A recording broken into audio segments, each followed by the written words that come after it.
మీతో దేవుని చిన్న మాట. ప్రియ శ్రోతలందరికీ నా వందనాలు. అందరూ బాగున్నారా? మీరందరూ బాగుండాలని, వాక్యం జనిత్యం స్థిరపరచబడాలని ప్రార్థిస్తున్నాను. ఈరోజు దేవుని వాక్యం 1 కొరింథీ 2:9.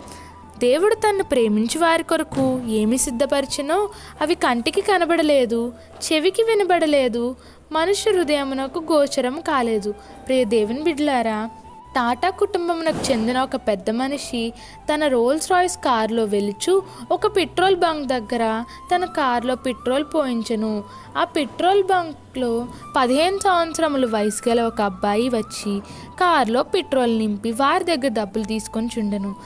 అతడు రోల్స్ రాయ్స్ కారులో పెట్రోల్ నింపి మిగిలిన చేంజ్ను కారు వెనుక సీట్లో కూర్చున్న వ్యక్తికి ఇచ్చెను. అతడు చేంజ్ తీసుకొని 5 రూపీస్ టిప్ అతనికి ఇచ్చెను. ఆ అబ్బాయి 5 రూపీస్ టిప్ తీసుకొని థ్యాంక్ యూ తాతయ్య నేను. పెట్రోల్ బంక్ యజమాని రోల్స్ రాయ్స్ కారు వెళ్ళిపోయిన తర్వాత ఆ అబ్బాయి వద్దకు వచ్చి ఆ కారులో ఉన్నది ఎవరో తెలుసా? అతను టాటా ఫ్యామిలీ వాడు. నీవు ఆయనను తాతయ్య అని పిలుచున్నావేమి అని గద్దించెను.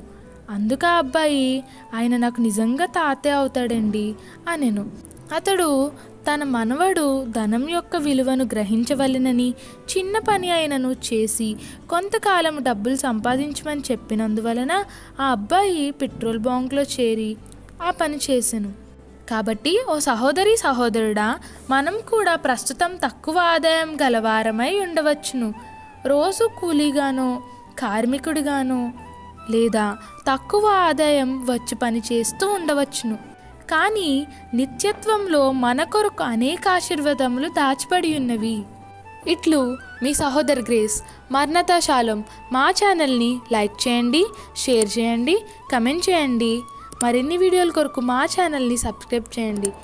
పక్కనున్న బెల్ ఐకాన్ని క్లిక్ చేయండి. Thanks for watching.